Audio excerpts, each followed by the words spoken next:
नमस्कार, बिहार तक देख रहे हैं आप, पर मैं हूं आपके साथ अनिकेत कुमार। देखिए, इस वक्त हमारे साथ टीआरई के शिक्षक शशि शरण सर हैं। इनसे बातचीत करेंगे क्योंकि 20 तारीख को छात्रों ने एक बार फिर से बड़े आंदोलन का ऐलान किया है टीआरई 4 को लेकर के। आपको याद होगा, हालिया में ही टीआरई 4 को लेकर के एक आंदोलन हुआ था, जिस आंदोलन में पुलिस ने छात्रों के ऊपर खूब लाठियां चटकाई। वीडियो भी खूब वायरल हुआ, ये खबर जो है खूब फैली। अब एक बार फिर से छात्रों ने 20 मई को आंदोलन का ऐलान किया है। हमारे साथ शशि शरण सर बातचीत करेंगे। सर, 20 मई को एक बार फिर से जो शिक्षक अभ्यर्थी हैं वो सड़कों पर उतरने जा रहे हैं। हालांकि शिक्षा मंत्री ने यह कहा है कि जल्द ही हम लोग टीआरई 4 का जो नोटिफिकेशन है वो जारी करेंगे, लेकिन डेट नहीं बताया है। दूसरी तरफ छात्र भी जो है एग्रेसिव है, वो भी आंदोलन को लेकर के अब तैयार हो चुके हैं। दिलीप जेल में है, क्या लग रहा है? देखिए, छात्रों की ये मांग क्यों उठ रही है, बार बार इस चीज को समझिए। What is the root problem? Problem कहां पे है? ये 2024 से चला आ रहा है।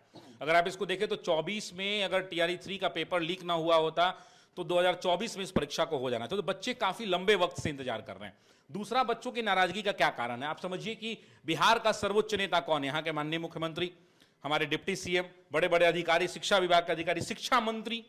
मुझे बताइए अनिकेत जी, आपने अपने माइक पर कितनी बार शिक्षा मंत्री का बयान लिया होगा और उन्होंने कहा होगा कि हम अभी दे रहे हैं, कल दे रहे हैं, परसों दे रहे हैं, चुनाव के पहले 50,000 दे रहे हैं, चुनाव के बाद 50,000 दे रहे हैं? कितनी बार भारत की प्रमुख समाचार पत्रों में यह छपा होगा? तो अब सवाल यह उठता है कि जब बड़े बड़े अखबारों की बड़ी बड़ी खबरें में छप चुका है, बड़े बड़े नेताओं के साथ उनके फेसबुक, इंस्टाग्राम, ट्विटर के पोस्ट पर आ चुका है, ऑथराइज्ड सोशल मीडिया हैंडल्स पर आ चुका है, उसको भी अगर लोग इंप्लीमेंट नहीं करा रहा है, इसीलिए छात्र अब ये कह रहे हैं कि हो सकता है इस बार भी कहेंगे और इसको ये लोग इंप्लीमेंट नहीं कराए हैं। ये प्रश्नवाचक चिन्ह आया इसलिए क्योंकि कई बार इनसे वादा किया गया, लेकिन उस वादे पर लोग, भाई परिस्थितियां अलग अलग रही, चुनाव रहा, चुनाव के पहले रहा, कई सारी चीजों का बदलाव करना होता है। लेकिन मेरा यह कहना है कि क्यों नहीं इस बात को आकर सीधा सीधा तार्किक रूप से छात्रों को बता दिया जाता है।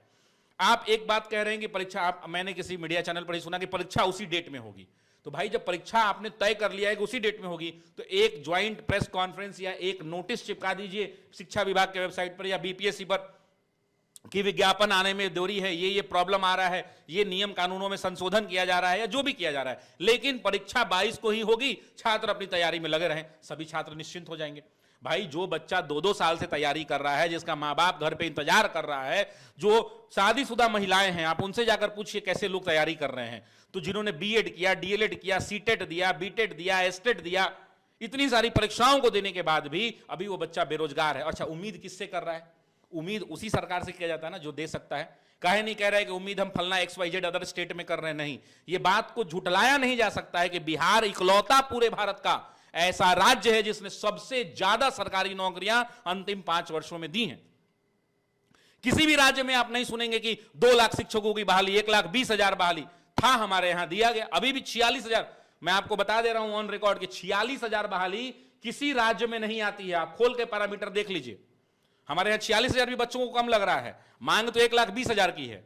लेकिन आप इस बात को समझिए कि आपने सब कुछ अच्छा किया, लेकिन अंत में ले जाके वो दिक्कत हो जा रहा है। तो आप, इसका एक बड़ा समाधान है, आज कल 2 दिन भी है, मेरा अनुरोध है शिक्षा मंत्री जी से, शिक्षा विभाग के अधिकारियों से, और यूं कहें कि बीपीएससी से अनुरोध है कि अगर उसके पास भाई, आपको याद है बीपीएससी के परीक्षा नियंत्रक महोदय ने एक वीडियो जारी किया था, पॉडकास्ट टाइप का, अपने बीपीएससी के चैनल पर, और उन्होंने क्या कहा था कि एईडीओ का पेपर चल रहा है, एईडीओ का जैसे ही पेपर खत्म होता है हम लोग इसके लिए फॉर्म भरवाना, आवेदन लेना शुरू कर देंगे। वो पेपर लीक हो गया, छेद इतना हो गया है कि बेचारे उच्छेद भर रहे होंगे अभी।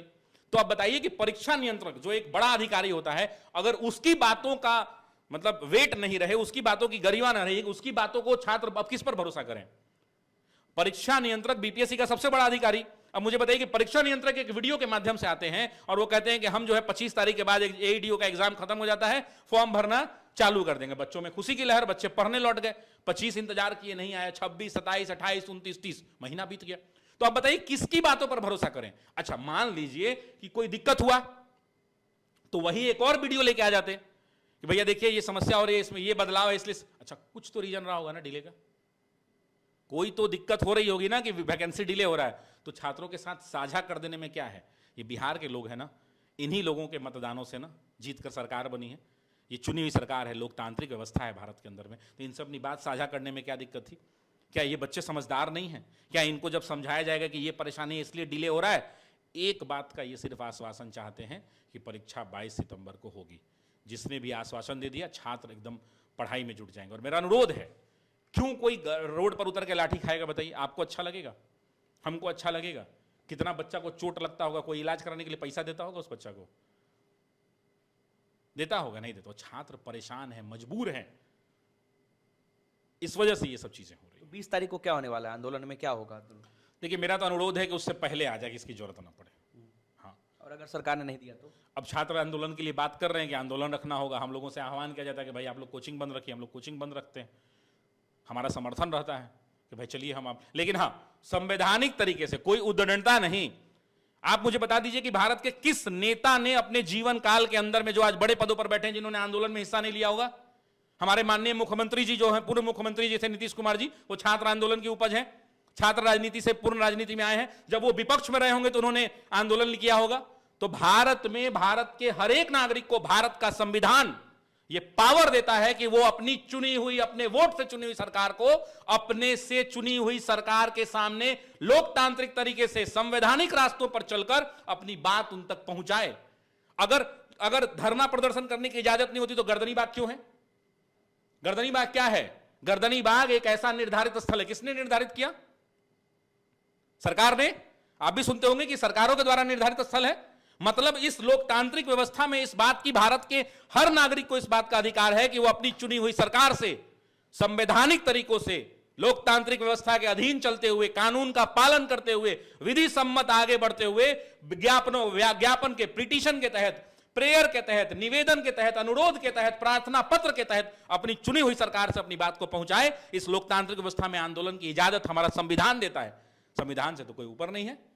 आपको याद है 2023 में जब नीतीश कुमार जी मुख्यमंत्री थे, तेजस्वी जी के साथ उनकी सरकार थी, पटना की सड़कों पर, शायद मुझे याद है वो शिक्षकों से ही संबंधित आंदोलन था। मैं एग्जैक्टली रिमेंबर नहीं कर पा रहा हूं, लेकिन मुझे याद है कि शिक्षकों के ही मांगों को माननीय हमारे अभी के मुख्यमंत्री जी और अन्य लोगों को, जिनमें लाठीचार्ज हुई थी, विजय सिन्हा जी को छोड़, जनार्दन सिंह सिग्रीवाल जो सांसद हैं, उनके माथा फट गया था, एक कार्यकर्ता की मौत भी हुई थी।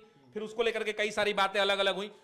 बहस उस बात से नहीं है, बहस इस बात से है कि इतने बड़े बड़े लोग भी इस लोकतांत्रिक देश में, इस संविधान की खूबसूरती यह है, इस देश की खूबसूरती यह है कि वो अपनी चुनी हुई सरकारों से आंख में आंख डालकर अपने अनुरोध पत्र, प्रार्थना पत्र, अपने निवेदन पत्रों के माध्यम से अपनी बातों को पहुंचाते हैं। और वो अधिकार हमारा, छात्रों को हमारा संविधान देता है। चलिए एक सवाल आपसे और, कि अगर 20 तारीख को छात्रों को आंदोलन करने की जरूरत पड़ती है तो सड़कों पर कितने छात्र नजर आने वाले हैं उस दिन? देखिए, मैं तो अनुरोध करूंगा कि नहीं पड़े। हम तो यही चाहेंगे।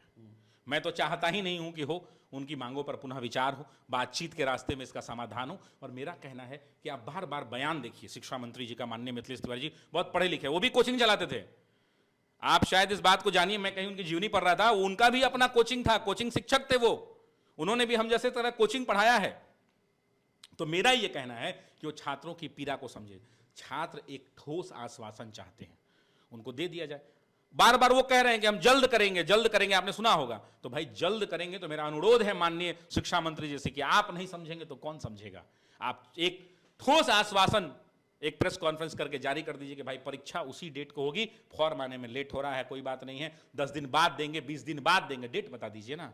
बच्चा यही तो पूछ रहा है। और किसी राज्य का अगर शिक्षा मंत्री मिथिलेश तिवारी जैसा व्यक्ति, गंभीर व्यक्ति अगर आके इस बात को कहते हैं तो मेरा मानना है कि उनकी बात को लागू, हालांकि पिछले वाले का तो आपने सुना ही होगा, उनकी बातों ने, उन्होंने कहा था चुनाव के पहले, चुनाव के बाद कुछ परिस्थितियां गड़बड़ा गई।